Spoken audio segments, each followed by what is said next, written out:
नमस्कार दोस्तों, मेरे YouTube चैनल श्योर शॉर्ट मंत्रा पे आप सभी का स्वागत है। मैं आज से आपके लिए यूपी टीजीटी पीजीटी फिजिक्स की जो भी बच्चे तैयारी कर रहे हैं उनकी एक प्रैक्टिस सीरीज लेकर आया हूँ।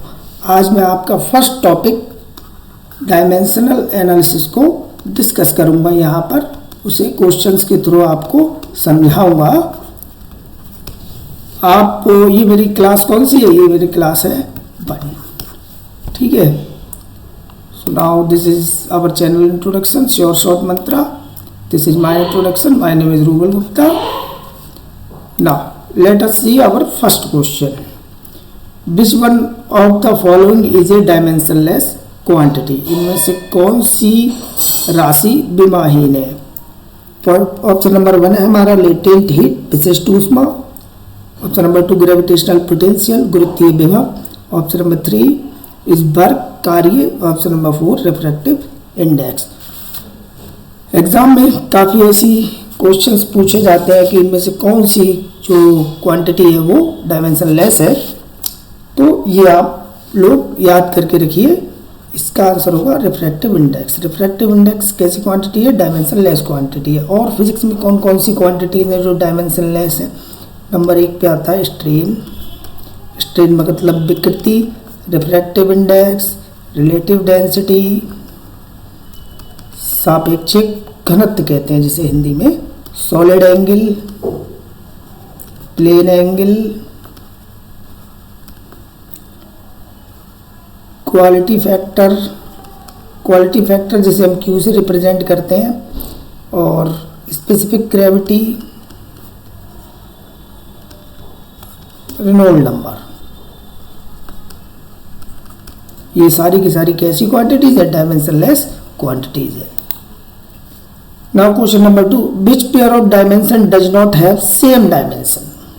आप जानते हैं कि दो अलग अलग फिजिकल क्वांटिटीज की जो डायमेंशन है वो सेम हो सकती है। तो इस क्वेश्चन में पूछा है कि इनमें से कौन सा पेयर है जिसकी डायमेंशन सेम नहीं होती है। क्वेश्चन में क्या कह रहा है? Does not have same dimensions. तो ऑप्शन नंबर 1 है इम्पीडेंस एंड रेसिस्टेंस, प्रतिबाधा और प्रतिरोध, इनकी डायमेंशन एक ही होती है। Planck constant and momentum. Third option है फोर्स एंड टेंशन, इनकी भी डायमेंशन सेम ही होती है। एंट्रोपी एंड गैस कांस्टेंट, इसकी भी डायमेंशन सेम होती है। तो ऑप्शन कौन सा सही हो जाएगा? ये प्लांक कांस्टेंट एंड मोमेंटम। दोस्तों मैं आपको बता दूं कि प्लांक कांस्टेंट जिसे हम एस से रिप्रेजेंट करते हैं एंड एंगुलर मोमेंटम की डायमेंशन सेम होती है। Planck constant and angular momentum की डायमेंशन सेम होती है। तो यहाँ पर ऑप्शन में दिया है प्लांक कांस्टेंट एंड मोमेंटम, तो वो ऑप्शन सही होगा। फोर्स एंड टेंशन की सेम होती है। और भी काफ़ी ऐसे पेयर है जिनकी डायमेंशन सेम होती है। For example L/R, √LC, RC, इन सब की डायमेंशन किसकी डायमेंशन होती है? टाइम की डायमेंशन होती है। ओके, तो कई ऐसे पेयर हैं जिन्हें आप लर्न करके रखिए, जिनकी डायमेंशन कैसी होती है? सेम होती है। मैं आपको बता देता हूँ कुछ ऐसे पेयर जिनकी डायमेंशन सेम होती है। इस साइड में नोट कर दे रहा हूँ। डायमेंशन सेम होती है वर्क एंड टॉर्क की। डायमेंशन सेम होती है इम्पल्स एंड मोमेंटम की। कितनी होती है वो भी मैं आपको बताऊंगा। डायमेंशन सेम होती है Planck constant and angular momentum की, जो कि मैंने मेंशन कर दिया है। अच्छा, एक बहुत ही इंपॉर्टेंट बात है जो आपको लर्न रखनी है। एक gas constant, Boltzmann constant,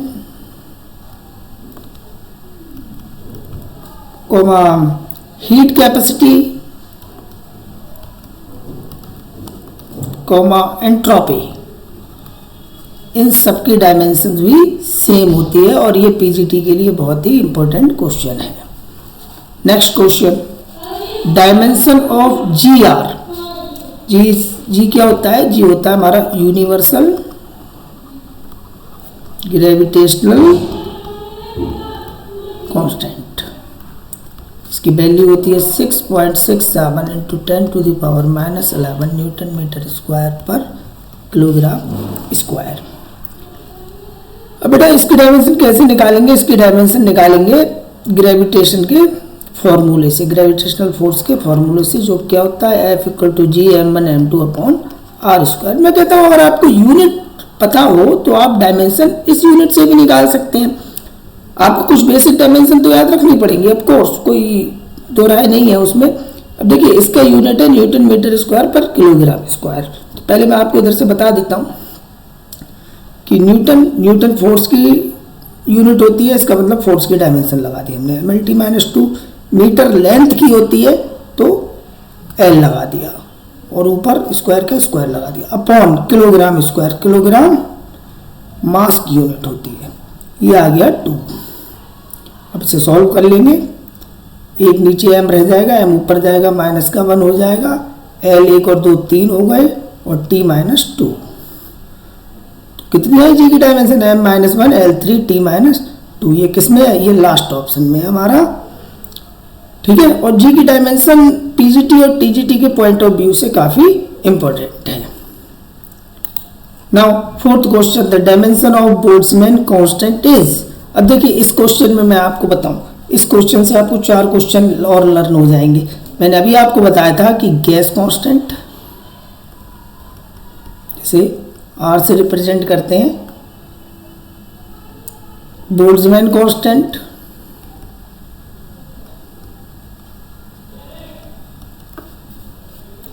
heat capacity, entropy, इन सब की डायमेंशन क्या होती है? सेम होती है। और इन सब की डायमेंशन आप निकाल सकते हैं जूल पर केल्विन से। जूल पर केल्विन, जूल किसकी यूनिट होती है? एनर्जी की। और केल्विन किसकी यूनिट होती है? टेम्परेचर की। अगर मुझे डायमेंशन निकालनी हो तो कैसे निकालूंगा मैं? ऐसे निकाल सकता हूँ, joule ml2 t-2 upon temperature के लिए थीटा।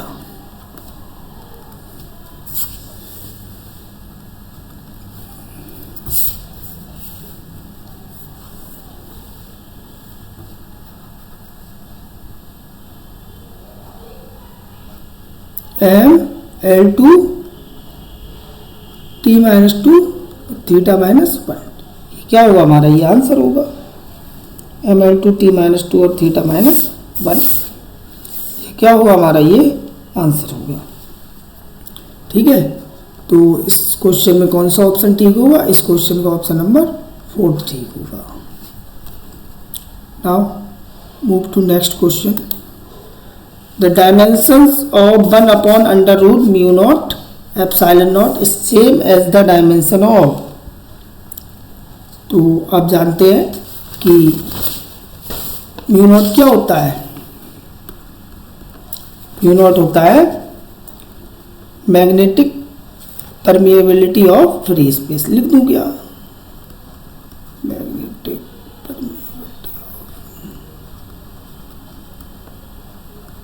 Free space. और एप्सिलॉन नॉट कितना होता है? एप्सिलॉन नॉट होता है हमारा electrical permittivity of free space.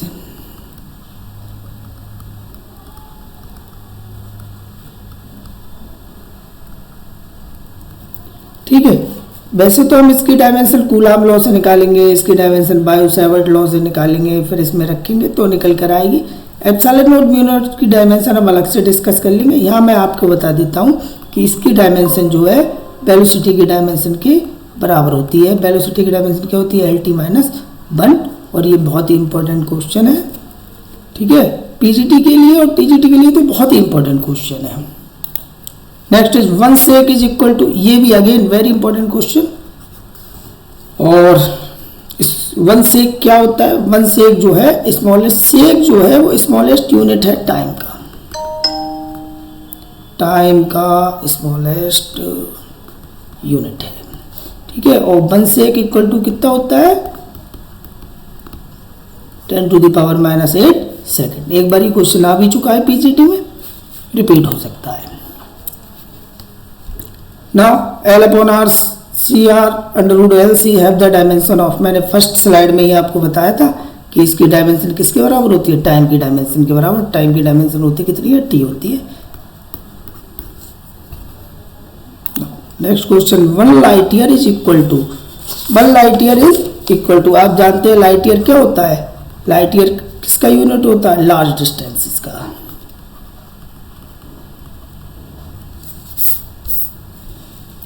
Light year किसका यूनिट होता है, लार्ज डिस्टेंसेस का यूनिट होता है। और 1 लाइट ईयर कितने मीटर होता है, तो मैं आपको बता दूं 1 लाइट ईयर होता है 9.46 × 10⁻13 मीटर। ओके, अब इसका ऑप्शन नंबर 1 देखिए, 1.5 × 10⁻11 मीटर। ये किसकी यूनिट दे रखी है, ये दे रखा है एंजियोस्ट्रॉम। 1 एंजियोस्ट्रॉम नहीं, 1 astronomical unit. 1 astronomical unit equal to होता है 1.5 × 10⁻11 मीटर। और सेकंड ऑप्शन जो दे रखा है बेटा वो होता है पार्सेक। 3.1 पार्सेक कितना होता है, 3.1 × 10⁻16 मीटर। Astronomical unit, parsec, light year तीनों ही क्या है, ये डिस्टेंस की यूनिट है, लास्ट डिस्टेंस की यूनिट है। ओके, तो इसको आप याद रखिए, ये भी पूछा जा सकता है, टीजीटी में तो पूछा ही जा सकता है। Now the dimension of quality factor is, मैंने आपको पहले ही बताया कि क्वालिटी फैक्टर क्या है, ये एक डायमेंशनलेस क्वांटिटी है। क्वालिटी फैक्टर क्या है, एक डायमेंशनलेस क्वांटिटी है। इसकी डायमेंशन कितनी होगी, m0 l0 t0, ये क्या होगी, इसकी डायमेंशन होगी। Next question,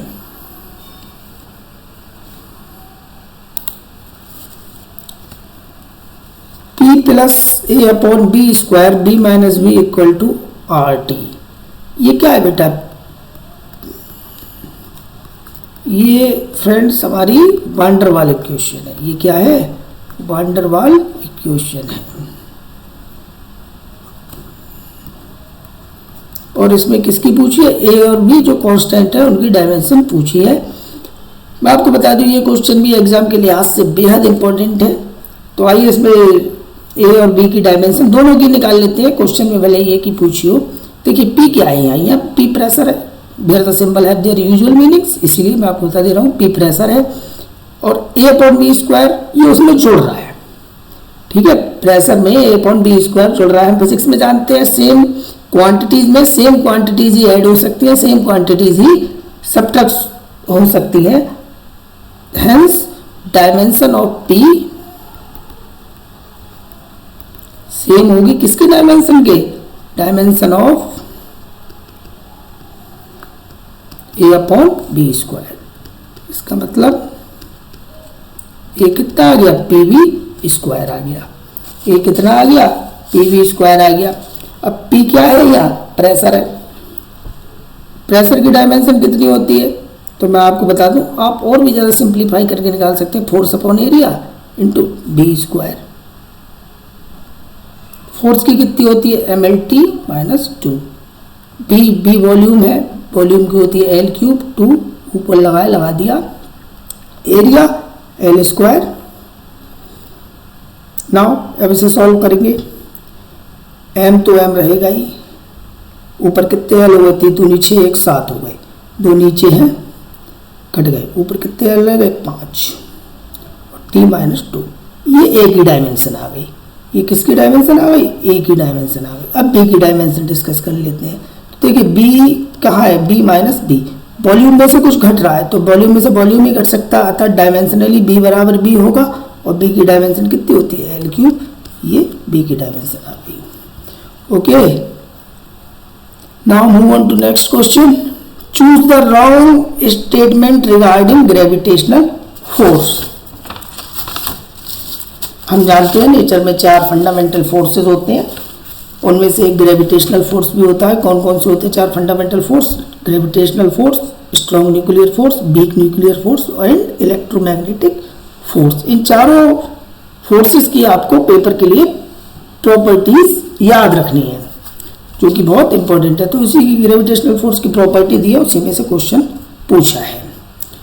now wrong statement पूछ रहे हैं कि इनमें से रॉन्ग स्टेटमेंट कौन सा है। 3 सही है, 1 गलत है। It's messenger particle is graviton, ये करेक्ट स्टेटमेंट है। It is a short range force, यही रॉन्ग स्टेटमेंट है। It is central and conservative in nature, yes.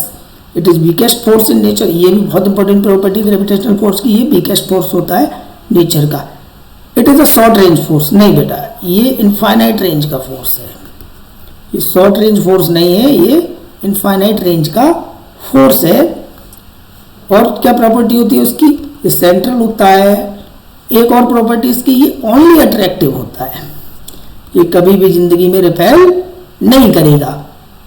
ठीक है, इसी तरीके से आपको सारी प्रॉपर्टी याद हो गई होंगी ग्रेविटेशनल फोर्स की। It messenger particle is graviton, it is infinite range force, it is central and conservative in nature, it is weakest force in nature and it is only attractive. ठीक है, now next question, dimensional formula of power is, बहुत आसान सवाल है।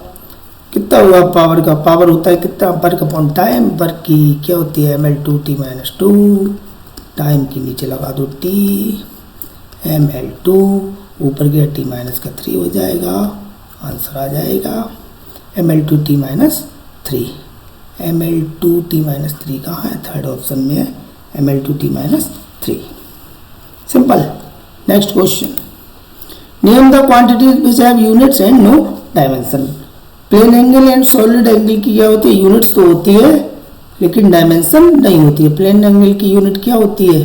Radian, और solid angle की unit क्या होती है? स्टेरेडियन, जिसे SR से रिप्रेजेंट करते हैं। Next question, strong nuclear force, obey inverse square law, not obey inverse square law, कांट से।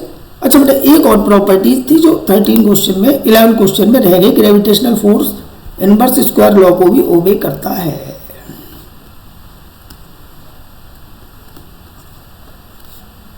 Obeys inverse square law. Now question पे आते हैं, strong nuclear force not obey inverse square law. और इस स्ट्रॉन्ग न्यूक्लियर फोर्स की क्या property होती है? ये नॉन सेंट्रल होता है, नॉन कंजर्वेटिव होता है, नॉन सेंट्रल होता है, नॉन कंजर्वेटिव होता है। और इसकी क्या प्रॉपर्टी होती है? ये शॉर्ट रेंज का फोर्स होता है। और मैं कहूँ सही बात सामने, ये शॉर्टेस्ट रेंज का फोर्स होता है, शॉर्टेस्ट रेंज का ये फोर्स होता है। इनवर्स स्क्वायर लॉ को फॉलो नहीं करता।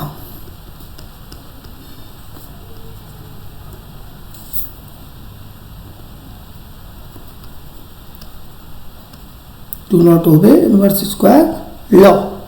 और इसका मैसेंजर पार्टिकल, ये इंपॉर्टेंट है, लास्ट पीजीटी में ये पूछा था।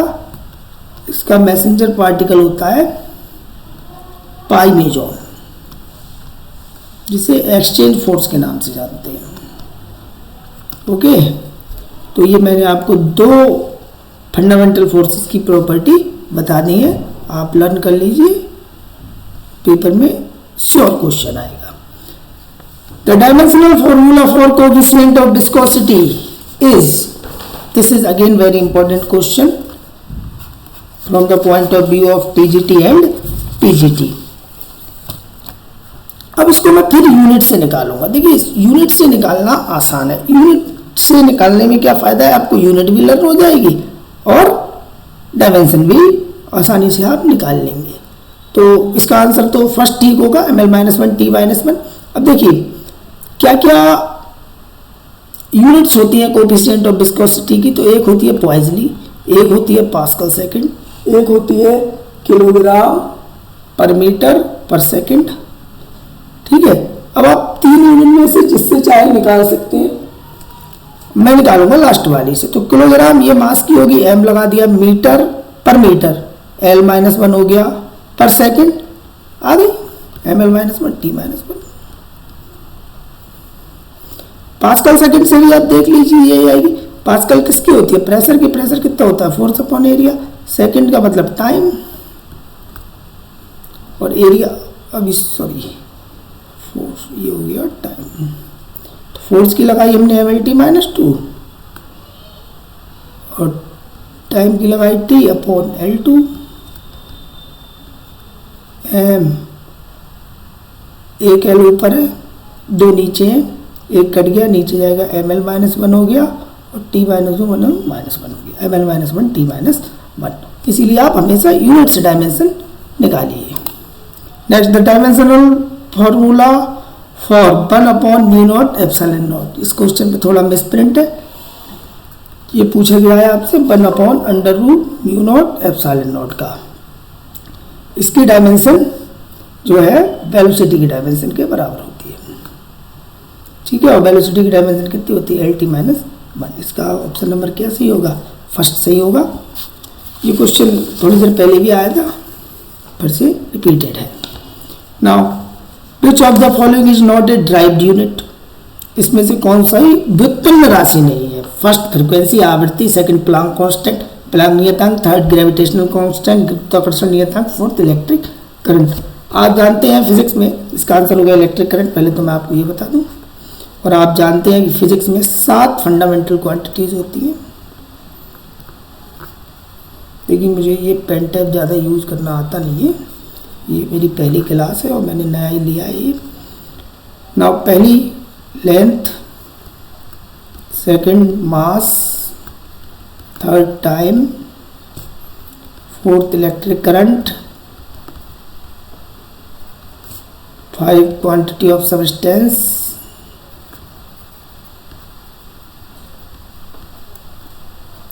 6 is temperature, 7 is luminous intensity। Okay, तो लेंथ की यूनिट होती है मीटर, मास की किलोग्राम, टाइम की सेकंड, इलेक्ट्रिक करंट की एम्पियर, ल्यूमिनस इंटेंसिटी की कैंडेला, टेम्परेचर की केल्विन और क्वांटिटी ऑफ सब्सटेंस